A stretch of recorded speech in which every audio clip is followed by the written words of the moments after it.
मुझे फिक्र हो रही है। उनकी तबीयत ठीक नहीं है 2-3 दिन से। आज तो बीपी भी हाई था उनका। फिक्र? तुम्हें उनकी फिक्र हो रही है? नूर, वेरी स्ट्रेंज। मतलब मुझे तो ऐसा लगता है कि शायद तुम्हें इस बात की फिक्र होती है कि उनका बीपी बढ़े। तलाक मिलना शर्मिंदगी नहीं, लेकिन इसका ढिंडोरा पीटना भी ठीक नहीं है। तुम्हारे लिए होगा ये कोई एहसास, मगर इस घर के लिए नहीं। इतना भी बड़ा काम नहीं किया तुमने कि जिसका इश्तिहार मैं पूरे शहर में लगाता फिरूं। पूरे शहर में भाभी मैं जानता हूँ जो कुछ हुआ सही नहीं था, डैड के साथ भी और आपके साथ भी। लेकिन इस वक्त इन हालात में अपने कमरों का रुख करना हालात को संगीन कर देगा। मुझे तो समझ में नहीं आ रहा मैं क्या करूं।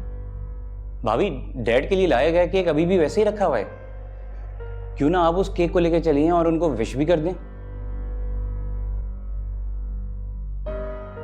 ट्रस्ट मी, जितना मैं उनको जानता हूं, उनको तलाक वाली बात से कोई प्रॉब्लम नहीं होगी।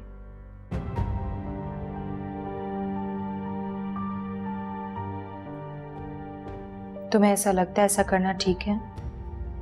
बिल्कुल भाभी।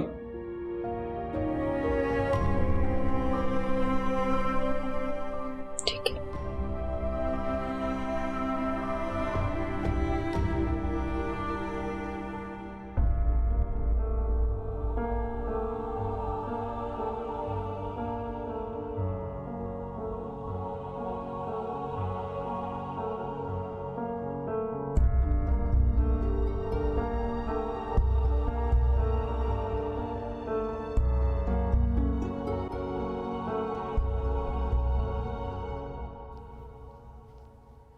अदीब भाई,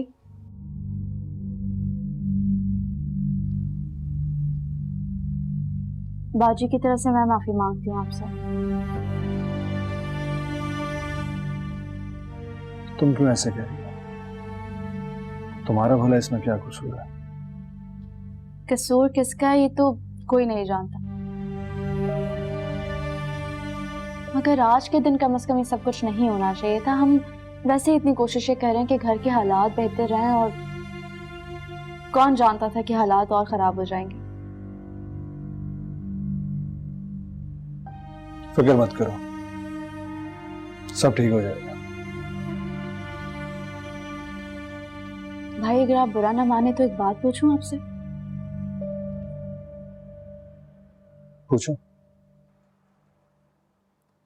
बाबा को वाकई तलाक वाली बात बहुत बुरी लगी है, या आपके और बाजी के बीच में कोई तलखी चल रही है? मुझे नहीं पता, मेरे डैड बहुत अनप्रिडिक्टेबल है। मुझे ये भी नहीं पता कि वो किस तरह से रिएक्ट करेंगे, लेकिन हाँ एक बात मैं जानता हूं,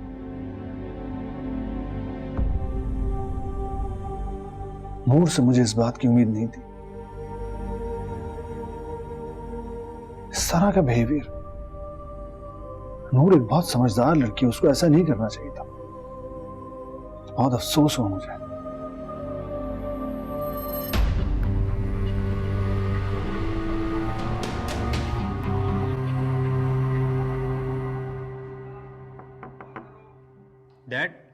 डैड शोएब हूं डैड, प्लीज दरवाजा खोलें।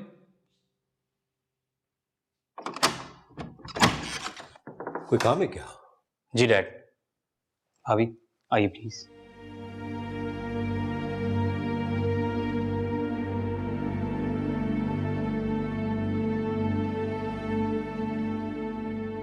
हैप्पी बर्थडे पापा।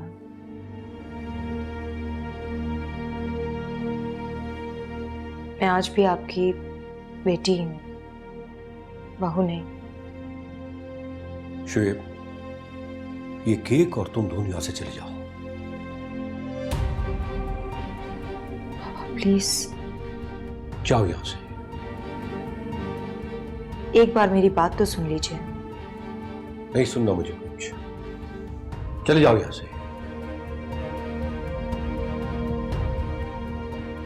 लेकिन डैड,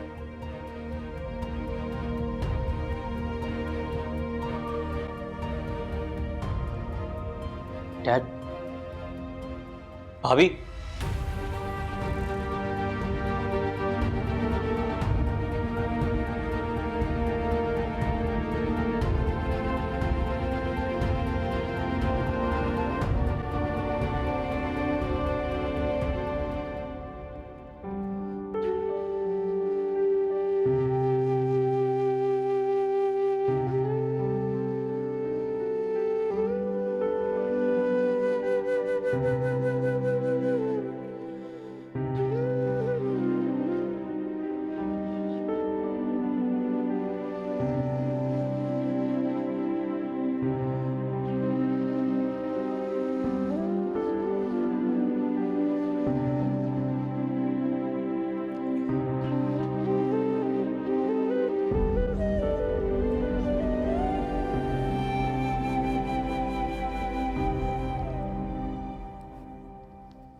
कोई काम है?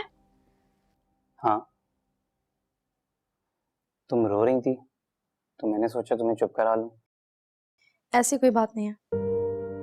अच्छा, फिर आंखें इतनी सुर्ख क्यों हैं और चेहरा देखा अपना? थक गई हूँ बस थोड़ा। थकावट? ऐसा क्या काम कर लिया तुमने?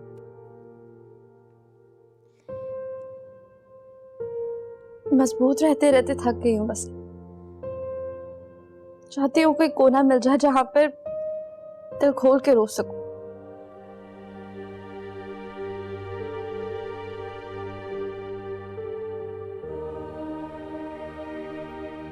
आखिर बाजी के साथ ये सब कुछ क्यों होता है?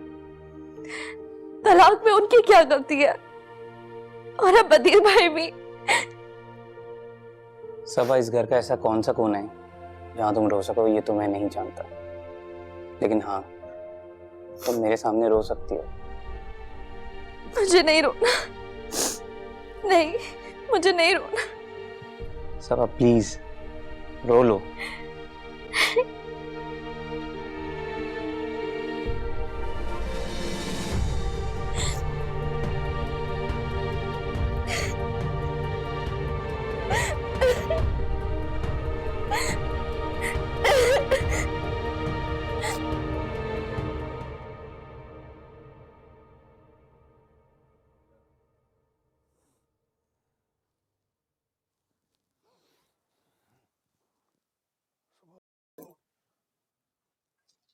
रेहाना, रेहाना। जी साहब, नाश्ता ले आऊं? नहीं नहीं, चाय? नहीं नहीं, चाय भी नहीं, रहने दो। ये बताओ डैड कहाँ है? जी वो अपने कमरे में है। तो नाश्ता कर लिया उन्होंने? जी उन्होंने अपने कमरे में नाश्ता किया है। ठीक है, तुम जाओ, तुम जाओ। ठीक है।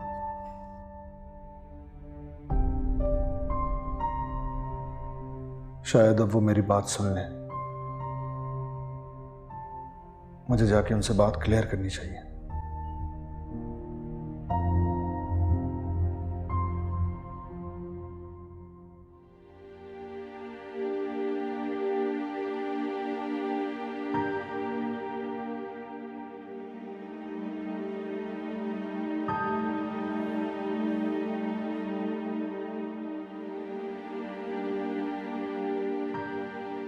तुम जी। मुस्कुराती रहा करो, ट्रस्ट मी, रोते हुए बहुत ज्यादा खौफनाक लगती हो तुम। Thank you. वैसे थैंक्स किस लिए? ऐसे मैं कहूँ थैंक्स? वो क्यों?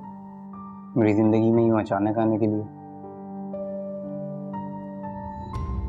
सबा, अगर तुम चाहो तो हम एक नए रिश्ते की शुरुआत कर सकते हैं।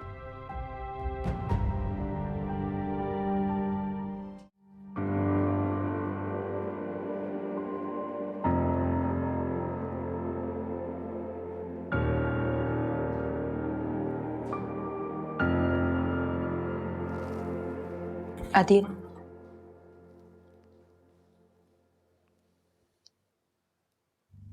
बहुत शुक्रिया आपका, मुझे ये एहसास दिलाने के लिए कि आपकी जिंदगी में मेरी अहमियत क्या है। नूर, दूसरों की बातें सुनकर खुद से अंदाजे लगाने की तुम्हारी पुरानी आदत है। ठीक है, तुम लगाती रहो अंदाजे, मुझे कोई फर्क नहीं पड़ता। क्यों फर्क पड़ेगा आपको? मैं हूं ही क्या? कौन? जी मेरी हाना, बड़े साहब ने आप दोनों को बुलाया है। ठीक है, तुम जाओ हमारे। नूर प्लीज, प्लीज खुदा का वास्ता। आदिल, सुन लो मेरी बात, सुन लो। डैड के सामने जाकर अब कोई ऐसी वैसी बात मत करना, जैसे हमारी बात बिगड़ जाए मजीद, प्लीज।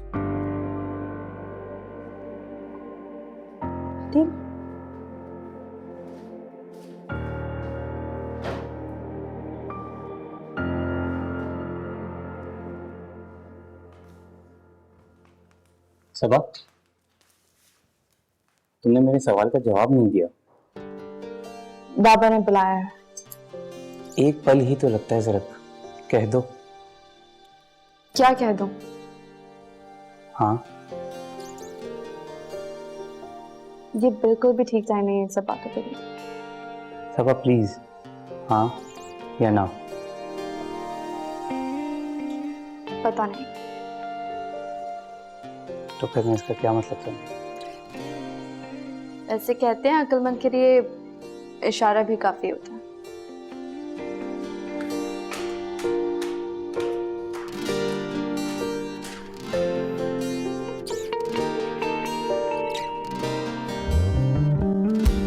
कल रात जो हुआ वैसा नहीं होना चाहिए था। तुम लोग उसे सही समझो, लेकिन मैं नहीं। नूर जैसी लड़की को तलाक मिलना एक बहुत बड़ा धचका है। डैड,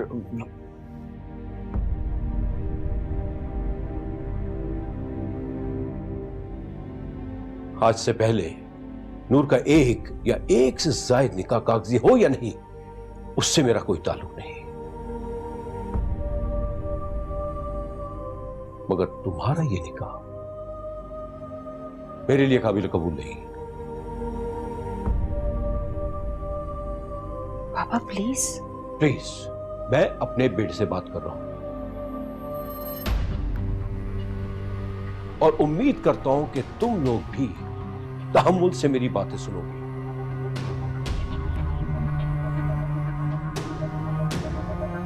उसी तरह जिस तरह कल रात मैंने सुनी। आप बोलिए डैड, हम कोई नहीं बोलेगा। एक फैसला तुमने किया था आदिल, मुझे पूछे बगैर नूर से निकाह का। अब एक फैसला मेरा होगा।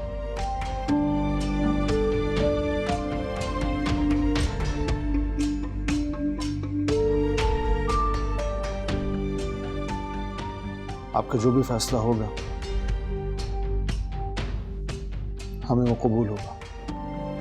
मुझे अपने खानदान के लिए और आने वाली नस्लों के लिए शरीफ और खानदानी बहू चाहिए।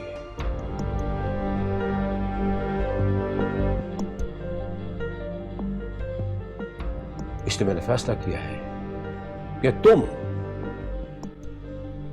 नूर को तलाक दोगे।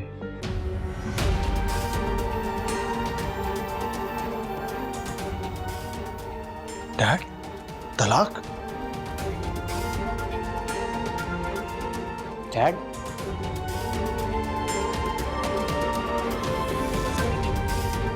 डैड ये गलत फैसला है डैड, आप एक तरफ फैसला नहीं कर सकते। अदील इतना बड़ा फैसला पल भर में कैसे कर सकता है? डैड कम से कम आपसे तो ऐसी उम्मीद नहीं थी। मुझे भी अपने बेटे से बहुत सी उम्मीदें थी।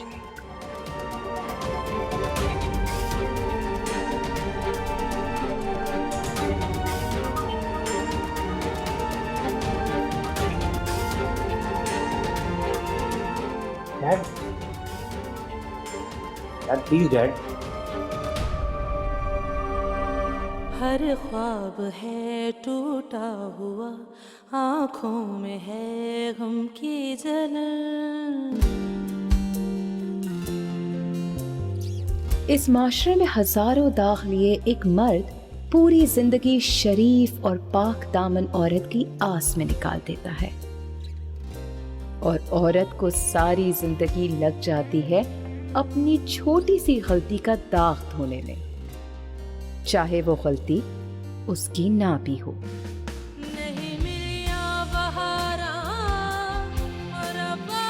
नूर के साथ भी कुछ ऐसा ही हुआ। उसकी शादीशुदा जिंदगी इस अधूरी हकीकत की वजह से खत्म हो गई।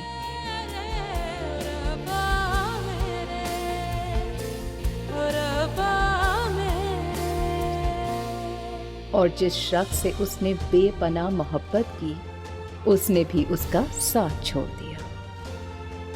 नूर ने सारी जिंदगी कुर्बानी देकर भी ये नहीं सोचा था कि जिंदगी उसे इस मकाम पर लाकर इतना बड़ा इम्तिहान लेगी।